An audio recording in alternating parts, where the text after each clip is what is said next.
let's get right into our Week 6 quarterback prospect rankings. Brought to you by nobody, because we don't have sponsors here on the Logan Blackman Show. We don't sell our souls to nobody. But yeah, this Week 6 one is kind of interesting because a lot of quarterbacks didn't play. Like, you look at there were a lot of bye weeks this week from the top quarterbacks in the draft class. Like, I'll peel back the curtain a little bit. Fernando Mendoza didn't play. Dante Moore didn't play. Lenore Sellers didn't play. Garrett Nussmeier didn't play, all because of buys. And then John Mateer didn't play because of the hand injury. He didn't play against Kent State. He was in uniform, but he didn't play. And there's something, like, conflicting things that he could be back against Texas this week. I don't know. Gonna have to wait and see. But yeah, those guys, all of them didn't play. So we have 6 quarterbacks, or 5, yeah, 6 quarterbacks did not play this past week. They're in the top 10. But they can't move down because they deserved their spots. And it's kind of funny because Lenore Sellers in South Carolina play LSU this week. So they play Garrett Nussmeier. And then we have Fernando Mendoza in Indiana traveling to Eugene to take on Oregon. So that's fun. So we got a couple matchups against each other this weekend. But in Miami's got a bye week again. That's just weird. I mean, back to you. Bye, Florida State bye. It's weird. But looking at the honorable mention section first, you got Rocco Becht in there, Iowa State. Or no, I guess, well, yeah, we'll go with him first. I put someone else in there first, but I forgot to mention him because I kind of forgot he was in here.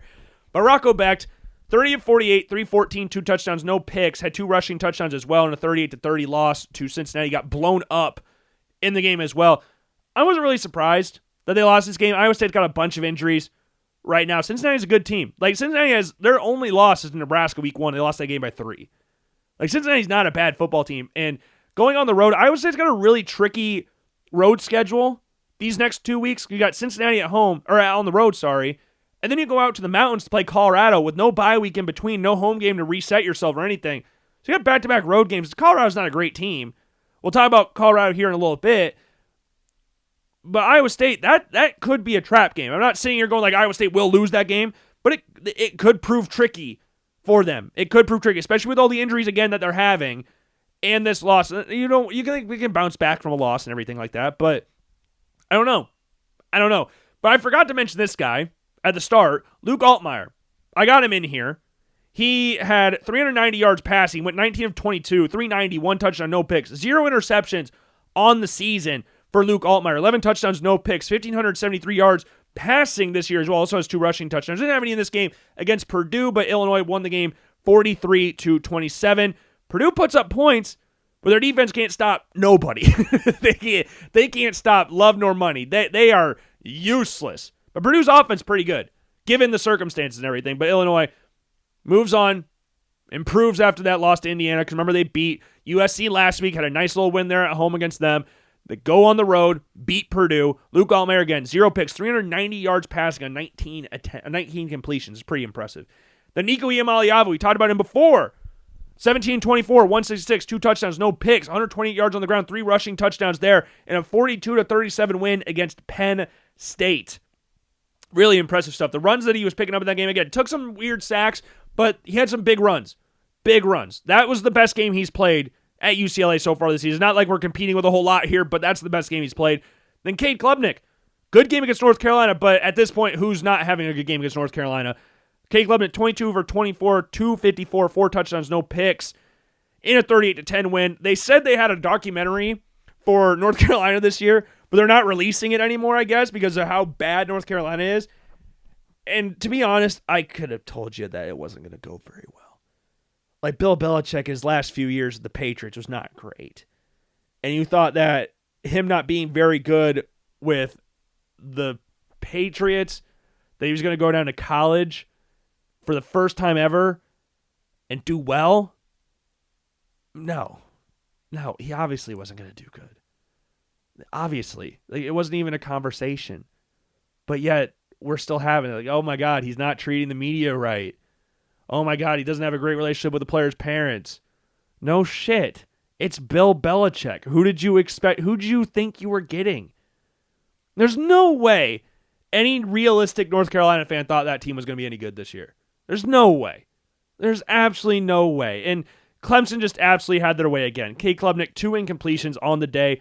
Definitely improving his draft stock. Him and Sam Levitt have been trying to slowly build themselves back. Sam Levitt, I think, is closer, but he's not in here because he was on a bye week. this past week. But the last one on here in the honorable mention section has been in and around the top 10 all season. He's been one of my favorite quarterbacks to watch this year, and he drops out this week because I think two quarterbacks played a little better than him. That's Sawyer Robertson from Baylor. 25 for 39, 345, 2 touchdowns, 1 interception in a 35-34 comeback win against Kansas State. And it was kind of, I don't know, the main thing that I will say about Sawyer Robertson, and I kind of alluded to this last week, is that when everything is clicking for Sawyer Robertson, I think, honestly, he's one of the best quarterbacks in college football. When everything is clicking for him. He has a lot of zip behind his throws. A lot of zip. He can make plays on the run. He can fit the ball in any window. He has excellent placement along the sidelines as well. Like, you look at some of the throws he's made to Josh Cameron, Michael Trigg, who's been playing really, really well from the tight end position. Like, he's made a lot of really good throws for Baylor this year. But his slowing motion's a little long. It explodes when he gets at the bottom part of it, but it's a little long. His footwork's not great. And though he's a good athlete, he does not really want to run the ball.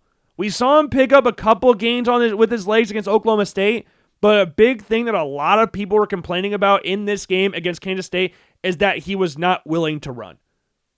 That's one of the big things that they were concerned about in this game. Because again, I think he makes some of the most ridiculous throws in college football in regards to placement. Like, there are some throws that he makes that not a lot of other quarterbacks in college football can make. And I have no doubt in my mind that he'll be back in the top 10 at some point. And there's a game in a couple weeks against TCU that will prove very vital for his draft stock. Because they play on the 18th. It's at TCU. It's a big rivalry game. Big rivalry game. Him and Josh Hoover going up against each other. And Josh Hoover's actually who we got in at number 10. And the reason I put Josh Hoover in at number 10 rather than Sawyer Robertson is not just because he had 4 passing touchdowns in this game. And he also had a rushing touchdown as well. Nice little quarterback sneak early on in the game for TCU. But he's not afraid to make plays with his legs. I think that's important. Like, Sawyer Robertson is a good athlete. He's a former baseball player. We know he can do all the arm angles and stuff like that. And he can make plays with his legs. He's got good size. Like, if you're trying to build a quarterback, you're building someone like Sawyer Robertson. But his unwillingness to kind of run recently has kind of frustrated me. And you look at Josh Hoover in this game against Colorado, 275, 4 touchdowns, also had 20 yards on the ground. And Josh Hoover, I'm not saying you're going like Josh Hoover's rushing for 1,000 yards every freaking game. But if you need to make plays off script, I'm trusting Josh Hoover at this point in time. And the throw that he had to Eric McAllister in the second quarter, right before halftime, the 23-yard touchdown, near hash to far sideline in the end zone. Like, again, I've said this 1,000 times before, but that is an insane throw. That is like that. Throwing from the near hash or far hash to the near sideline or far sideline, it's really hard. It's a long throw. So to put it pinpoint accurately is ridiculous. It's absolutely ridiculous. And Josh Hoover, I dropped him out of the rankings last week, or 2 weeks ago, because they lost to Arizona State, got outplayed by Sam Leavitt in that game, which is not a bad thing. Sam Leavitt's not a bad quarterback at all. But throwing 2 interceptions, no touchdowns in a loss, not necessarily the most ideal situation to be in. So to come back with 4 touchdowns, and I thought in this game, he looked better in this game than he did against SMU, where he threw 5 touchdowns. The game against SMU was an interesting one because him and Eric McAllister combined for I think they had 230 yards. I think Eric McAllister had 230 yards receiving in that game. Like it was like watching, not to the same drastic extent, but it kind of reminded me of Ole Miss versus Arkansas last year. That's what it kind of reminded me of. With Watkins at wide receiver, like that's what it kind of, Jackson Dart threw for 515 yards and 6 touchdowns in that game against Arkansas.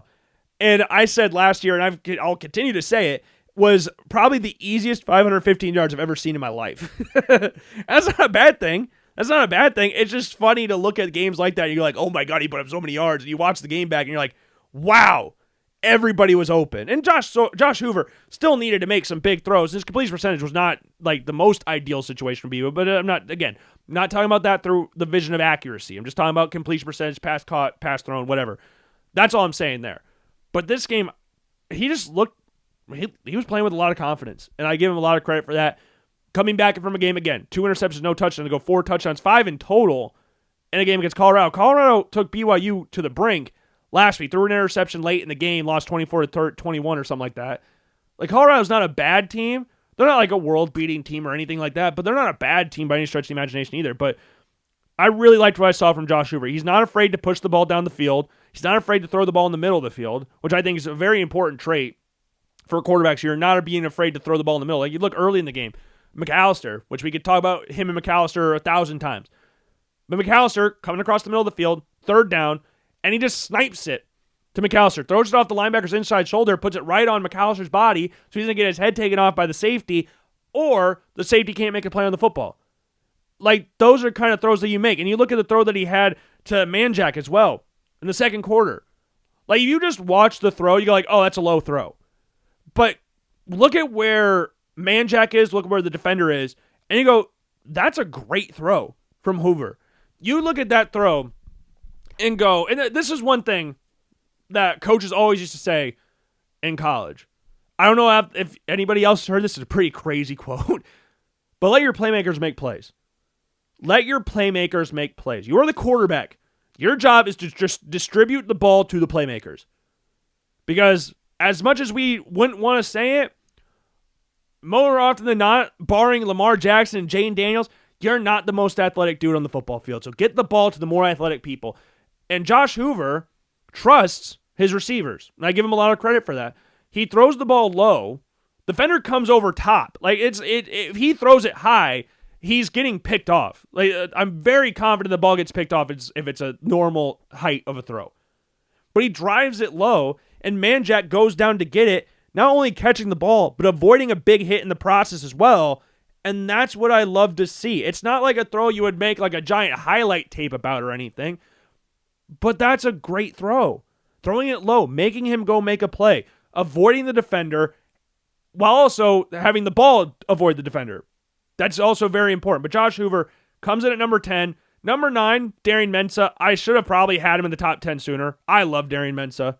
I loved him at Tulane in his first year as a starter. I mean, it was kind of funny. What was the dude that came in from Oregon?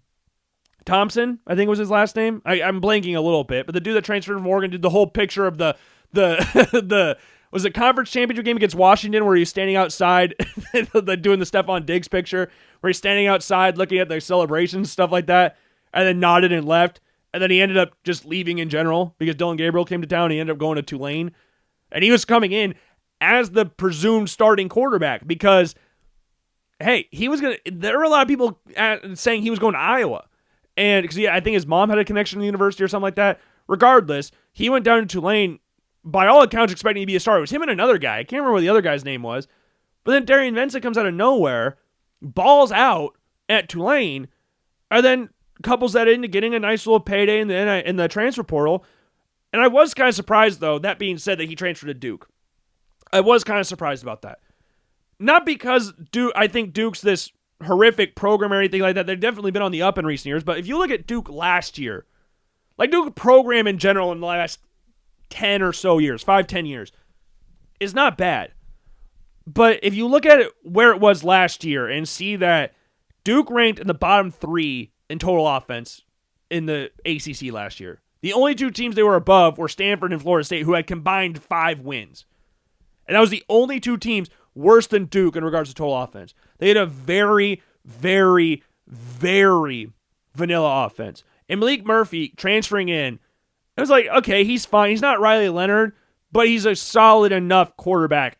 But they just couldn't get anything going on offense. You look what's happened at Oregon State as well. They're just not getting anything going. And Darian Mensah came in, and it was like, okay, well, Duke's offense is going to get a boost here. And that's exactly what happened. They went from the 3rd worst offense in the ACC. Now they have the 3rd best. They have the 3rd best passing attack in the conference as well. They were a bottom half team, if I remember serves me right, in passing attack last year. Like, Darian Mensah just boosted the entire offense, and he's making some ridiculous throws. And I think the thing that was keeping me from putting him in the top 10 sooner, because he could have realistically been in 2-3 weeks ago, was that I'm pretty confident, I could be wrong about this, that he goes back to college next year. That's what my gut tells me at this point in time. But he's making some ridiculous throws. In this game against Cal, 22 for 30, 265, 2 touchdowns, no picks. Didn't have any rushing touchdowns, so he had 3 less total touchdowns than Josh Hoover did. But as I've said 1,000 times before, I don't care what your stats look like. I want to see what throws you make. And Darian Mensah made some crazy throws. He's made crazy throws throughout the course of the season. But this game was like, okay. So for those of you who don't know, this is why I would recommend you go into the blog post or watch the YouTube videos. I put their highlights in the blog post and the YouTube videos. I'm talking to the podcast listeners right now. I put their highlights in there. And usually there's about 4 or 5, on a good day, there's about 4 or 5 clips in there. Darian Mensah, on his, I have 8 clips from him. I have 8 throws in here from him. And I think what was most impressive in this game was his touch and his placement. Like, he didn't have a lot of throws that you would look at and go like, oh my God, he just absolutely uncorked one here. He had 1 or 2. But most of the time, you just saw the touch and the placement of the ball.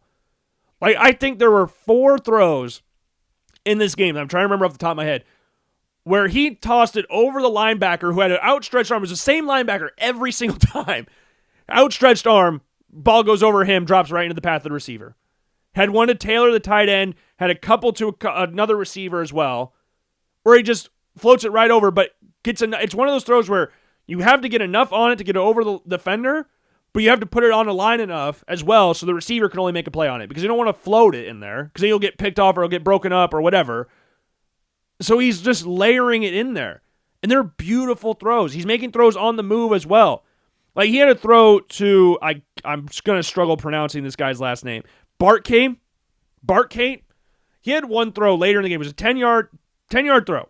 So it's like, it wound up being a touchdown, but you look at it from face value, you go like, it was a 10-yard touchdown. Backpedaling off his back foot, puts it in a spot where Bartkey could go up and make a play on the ball. Defender all over him, suction cup to him, and he puts it in a spot where only Bartkey can make a play on it. Like that, those are what you want. We talk about having your playmakers make plays. Sometimes you just got to throw it up there and say, hey, go get it. And that's what he did right on this play. And the spot where he put it is a spot where only his receiver can make a play on the ball. And that's what you want to see from your quarterback. That's what you want to see. And then there was one throw that he had to Brown, where Brown's in between 4 Cal defenders in a window, 4 Cal defenders. And Mensah puts it right on his body. Allows him to avoid the big hit and gets him down to, I think, the 3-yard line or something like that. 26-yard pass. Like, Mensah was putting on a clinic in regards to placement and touch. Again, there was not a lot of like, oh my God, he would throw that thing through a brick wall. Oh my God, he absolutely uncorked one there. There wasn't a lot of that. But for throws like this, and we've seen that throughout the course of the season. It's not like he can't do that. But in this game, it was just a lot of touch and placement, and I think those were just excellent throws. Excellent throws. And there could be a reality where he keeps going up higher because I think there's some throws that he can make that are just really damn impressive. And this game just showed why of that as well. And again, 22 of 30. And they came back in this game. They were down 21-7. They won this game 45-21. Like, the defense stepped up. The offense played great. Offense had a little bit of a lull period in the third quarter. I think they went 3 straight drives going 3 and out. Like, that's not ideal. But Cal didn't score. You scored 38 points unanswered. Big testament to Mensah, the offense, and the defense. Awesome game for Duke, especially going out to the West Coast to play Cal, which is weird to say that's a conference game, but it's awesome. And you got a bye week this week. Then you get a host Georgia Tech. That'll be a fun one. Georgia Tech beat them last year, but Duke's offense is a lot better than it was last year. But Georgia Tech also, in the same breath, is a lot better than what they were last year as well. And they were a good team last year. They were a good team, but this Georgia Tech team's good. They're very good. At number 8, we have Aller. I've already talked about it. Drew Aller was not the reason Penn State lost this game. But he wasn't great either. Like, he went 19-26, 200 yards, 2 touchdowns, no picks, had 70 yards rushing in the game as well. Had a couple, 20 to 30-yard rushes in there. He had one carry where he picked up, how many yards did he pick up on the ground? 27 yards. Got him from the 29-yard line all the way down to the 2. Running right up the middle on 3rd and 9. Like, those are the types of plays where you look at and go, okay, well, that's what you're useful for. Just the big body quarterback. Again, he's not like, I know size comparison-wise and arm talent, people are going to go like, that's Josh Allen. but he's not as anywhere near as athletic as Josh Allen. So when he starts running, it's kind of like he's like Sisyphus pushing the rock up the hill. And then once that thing starts moving down, it's really hard to stop. Aller's not that fast, but he's hard to tackle just because he's so damn big. Again, he's 6'5", 235, 240 pounds. He's a big-ass dude who can make plays on the ground if he needs to. But his throw to Ross, 15-yard touchdown pass to Ross, very good throw. Like, again, when everything is synced up, is very good. One of the best quarterbacks in the country. One of the best throwing motions, one of the best arms. Ball zips out of his hand when everything's linked up. But the problem is that doesn't happen consistently. It does not happen consistently enough to where you can warrant him being a first-round pick at this point in time. Like I said before, there's going to be somebody out there, some team out there, that looks at him and goes, traits. Big arm, big body, can move when needs to. Not a great athlete, but can move if he needs to. Footwork, utter mess. But we can fix that. If you look at that and go, I can fix him, then good. I hope that you can. If you draft Drew Aller, I want you to be a team that is confident in your coaching staff and leadership council and have a quarterback in there in place that can teach him the ropes, that can ease him into it. I don't need to see him go out there week one in the NFL as a starter. I don't need to see that. But in third year as a starter, and you were still talking about your consistency and why have we not seen XYZ develop more, that's concerning. And maybe he's one of those guys that we've talked about that can make that jump to the NFL, and that's where they actually start developing. Maybe that's where he develops. Maybe it's not at Penn State. Maybe the NFL is where we see him. And I said this last week. Josh Allen's not this. That's not normal. So I hope that in the same breath that I talked about earlier, we're going about how if you draft Drew Aller, I hope you have a good leadership program or whatever in place, good coaching staff, good quarterback there to be a bridge guy. If you have that and trust everything there in your development team, then go ahead and do it. Because if he does develop, he'll be a very good quarterback. But if he doesn't, he's going to be very frustrating. And don't draft him thinking he's Josh Allen. Don't. Because again, that's not normal. Josh Allen is not normal. Josh Allen is not the standard. Josh Allen is an anomaly. There's been no quarterbacks that have come in that raw and have turned out to be as great as Josh Allen is ever in the history of football. It's never happened. Colts tried it with Anthony Richardson, 4th overall. Did not happen. Daniel Jones is not losing that job at any point in the near future. Titans might have thought something similar with Will Levis in the 2nd round. They drafted Cam Ward 2 years later. And Will Levis and Brian Callahan seemingly hate each other. That's not normal. So do not draft him thinking you're getting Josh Allen. But right now he comes in at number 8. Maybe he can improve. They're playing Northwestern this weekend. That can be a game he improves his draft stock on. But right now he comes in at 8. Number 7, Carson Beck. Moves up a spot. 4 touchdowns, 20 of 27, 241, 4 touchdowns, 0 picks against Florida State on the road. Awesome stuff. Awesome stuff.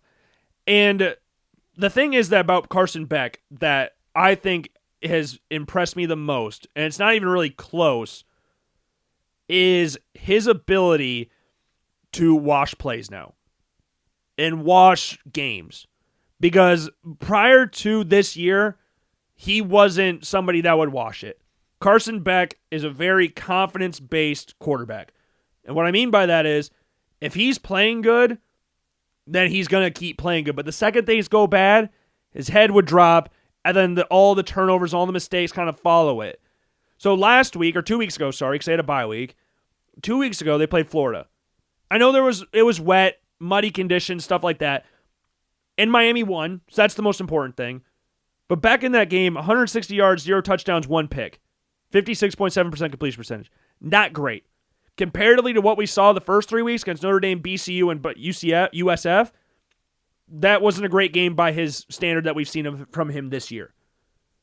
And at Georgia, if he had a game like that, and we're talking about specifically last year, if he had a game like that, then the next game was going to keep tumbling down, and he was just going to keep getting worse and worse until he got to a game like when they played Massachusetts. And then he went absolutely ballistic in that game. But now, he's going on the road against the then 14th ranked team in the nation, and dicing them apart. He killed Florida State. And I'll say it again. It was 28-22. It was not close until late. Let's not sit here and act like Florida State had a chance to win this game. It was 28-7 at one point, with Beck having all 4 touchdowns. Carson Beck right now, and I said this after the Notre Dame game, he's playing with a smile on his face. He's playing with confidence. He's playing like he actually is enjoying himself. And that's something we couldn't say from him from Georgia last year. And right now, if he plays like this, there's no reason why he can't win the Heisman Trophy. I wouldn't sit here and say I'd crown him the Heisman Trophy winner at this point in time, but there's no reason to suggest why he can't win it. It's not crazy to sit here and go like, oh my God, Carson Beck, you think Carson Beck's going to win the Heisman? That is ridiculous. No, it's not. He is playing like one of the best quarterbacks in college football, and you can make a realistic argument that in college football specifically, maybe not in the draft process, but in college football, that he is the best quarterback in college football. You could make an argument about that. And this game against Florida State, it wasn't like a game where he made a lot of crazy-ass throws or something like that. But the 2 throws that were really impressive, he had a 47-yard pass to Daniels. It's just a shame Daniels couldn't keep his footing, but it might be a little bit too far out in front of Daniels. Didn't end up being a touchdown. And then his touchdown pass to Malachi Toney, who, when we're talking about like best players in the country, might be the best true freshman in the country. You could have said that after week 1, really, if you wanted to. Like, Malachi Toney is awesome. He is awesome. And this 44-yard touchdown pass, flea flicker. And big credit as well to Mark Fletcher for picking up the incoming Florida State defender after pitching the ball back to Beck. Like, helping pick up the blitz, giving Beck enough time to throw a dot to Malachi Toney for a 44-yard touchdown. Perfect throw. Absolutely perfect throw. Carson Beck, again, is playing with confidence. Carson Beck is playing with a smile on his face again. And if he keeps playing like this the rest of the year, like we talked about before, Miami don't have any games realistically that you're going to look at and say they are going to lose. They've already beaten 3 top 25 teams. Not just top 25 teams that were top 25 when they ranked them, and now they're ass. All 3 of these teams are still in the top 25. Florida State's hanging on at 25th, and USF's at 24, but they're all still in the top 25. Notre Dame is going to make the playoff. We know that because they're not going to lose a game the rest of the year. Their 2 losses are to A&M and Miami, both by single digits. They're going to go win 10-2, so they're not going to lose anymore. Florida State, they're going to get better. I know they have 2 losses in their name, both back-to-back to Virginia and Miami. Tough losses, but they'll bounce back. They're too good of a team to do that. And South Florida, they're a good team as well. Like these aren't like teams like you look at LSU and go like, oh my God, they went to Clemson and beat Clemson. Clemson's not very good. It turns out Clemson actually kind of stinks. They got blown out by Syracuse. Were getting beat by double digits against Troy. They lost to Georgia Tech. Yes, they beat the crap out of North Carolina, but that's not what we're talking about here. We're talking about top 25 teams that are still in the top 25 at the time they played them and the time they are in right now. So yeah, I don't think it's crazy to say mid-season at this point in time that Carson Beck couldn't be the Heisman Trophy winner. I don't think that's crazy. But he comes in at number 7. Number 6, John Mateer, didn't play, hand injury, but Oklahoma won 44-0 against Kent State. Everybody knew this game he could sit out. It's against Kent State, no problems. Then Garrett Nussmeier comes in at number 5, drops down a spot. Him and Mateer drop down 1 spot, and you can make an argument that Mateer should be higher than Nussmeier, but I guess it's one of those things where you're looking at it and go like, oh, the preseason rankings are kind of playing an effect here, and maybe that's the case. But if John Mateer, I think at some point in time, John Mateer will pass him. But at this point in time, I have Mateer 1 spot below Nussmeier. And number 4, and I'm really starting to like this guy. I'm really starting to like him. That's Ty Simpson. Ty Simpson comes in at number 4. 340 yards, 2 touchdowns, first interception of the season against Vanderbilt. 30-40 win there. Ty Simpson might realistically be my favorite quarterback in college football right now. If I'm talking about just watching what he does. He's so damn fun to watch. And he's not going to break off like massive 50-yard runs or anything, but he's not afraid to pick up gains with his legs when he needs to. He picked up a 3rd down in this game against Vanderbilt where I think they settled for a field goal in the drive, but it was like 3rd and 9 or something like that, picked up 13 yards on the ground. Like that's what you want, or 3rd and 6, 3rd and 6. But Ty Simpson, man, he's got to be, in regards to throwing the ball, I'm not going to sit here and go like, oh my God, he's fearless in regards to running people over and stuff. But he's fearless in regards to throwing the football. he is not afraid to throw the ball across the middle of the field. What did I just talk about earlier? Throwing the ball across the middle of the field.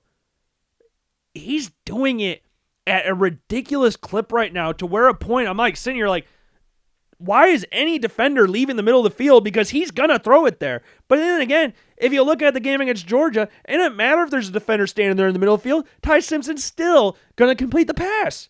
This is what he does. He would have had a monster touchdown to Ryan Williams had Ryan Williams not dropped it against Georgia. And he had a great touchdown pass to Ryan Williams in this game. Rolls out to his right, sidesteps the defender, and then fires into Ryan Williams in the end zone. Ryan Williams also does a great job at getting open once he sees Ty Simpson, rolling out to his right and then evading the pressure. But Ty Simpson, across the middle, the most fearless quarterback in the country, had a beautiful 20-yard pass to Jeremy Bernard, who's an awesome receiver as well. Awesome receiver. Had a great throw down the sideline to, I think, Jeremy Bernard, or was it Isaiah Horton? I'm blanking. I might be getting my throws confused here. Yeah, 35-yard throw to Isaiah Horton. Like, Ty Simpson, realistically, I would not be shocked by the way he's playing and how Alabama is looking right now. He might be a Heisman favorite. He might be. I've seen some betting odds here. It's not crazy to say Ty Simpson either can win the Heisman. It's just not. And the dude is playing ridiculous football. He's playing with excellent timing. He's not afraid to throw the ball down the middle of the field. He hits all the throws on the sideline as well. And this is what we talked about prior to the season starting, and I think we talked about it last week as well, is that he is a quarterback that's running an offense that Kalen DeBoer wants to run. Jalen Milroe is insanely talented, has an insane arm, is a great athlete, built like a freaking running back in regards to just built like a freaking tank. But that's not the offense in a perfect world Kalen DeBoer wants to run. And with Ryan Grubb coming back, they want to throw the football. And Ty Simpson right now is throwing the football, I could say, better than anybody in the country right now, just as pure throwing the football at this point. And at this point, I think he's a first-round draft pick at this point in time. And I could realistically see a chance where he ends up being QB1 by the time this season ends, if he keeps playing like this. They're going on the road against Missouri this weekend. Missouri's the 14th ranked team in the nation. Like, if he puts on a show against Missouri, then what's keeping him from rising up the rankings? Then they play Tennessee, they play South Carolina, LSU, Oklahoma, and Auburn. Yes, they play Eastern Illinois in there, but if Ty Simpson goes through that run and plays as good as what he's been playing post the Florida State game, then there's no reason why he can't win the Heisman Trophy. There's no reason at all why he could not win that award. Again, 14th ranked, this is at the time of recording, so this obviously could change, but 14th ranked Missouri on the road, 12th ranked Tennessee, at South Carolina, who played Alabama close last year, then at home against LSU, ranked 11th, at home against Oklahoma, ranked 6th, and then at Auburn. Let's say he goes through that unscathed. I'm not saying it's going to happen, but let's say that happens. Alabama goes through that run undefeated and finishes the season 11-1. You're telling me that Ty Simpson can't win the Heisman Trophy? I know he's not the flashiest name, Ty Simpson, who's been sitting on the bench. Like, well, if Steve Spurrier, if Ty Simpson was so good, why'd they play Jalen Milroe over him? Like, that's what I was talking about earlier, about, like, we don't need to be doing that. I know people have been reposting that for Arch and everything, but why was Ty Simpson not playing if he was this good? We have to ask the question. But yeah, fourth overall quarterback in this rankings could definitely be higher as the season goes on. And the top three, they didn't play. Lenore Sellers on a bye. Dante Moore on a bye. Fernando Mendoza on a bye. But again, Fernando Mendoza versus Dante Moore. Oregon versus Indiana. That'll be fun. South Carolina, Lenore Sellers at LSU and Garrett Nussmeier. That'll be fun. I'm really excited. This week's got some good matchups. This got some really good matchups. And then we got Alabama going to Missouri. We got Oklahoma, Texas this week. Penn State, Northwestern. Duke's on a bye. They got Georgia Tech next week. And then TCU, they're at Kansas State this coming weekend. So there's some fun games this weekend, and yeah, some good quarterback play. I know it's not the guys that you might have thought prior to the season starting, because there's no Arch Manning, there's no Klubniks, Levitz, all those guys. They're not in there. But the guys that are at the top of this rankings in regards to Mendoza, Moore, Sellers, and Simpson, those 4 guys are all very justified at being up there. They might not be your guys that you thought, or even my guys that I thought, but they're damn good. They're very damn good, and I'm excited to see how they look as the season progresses.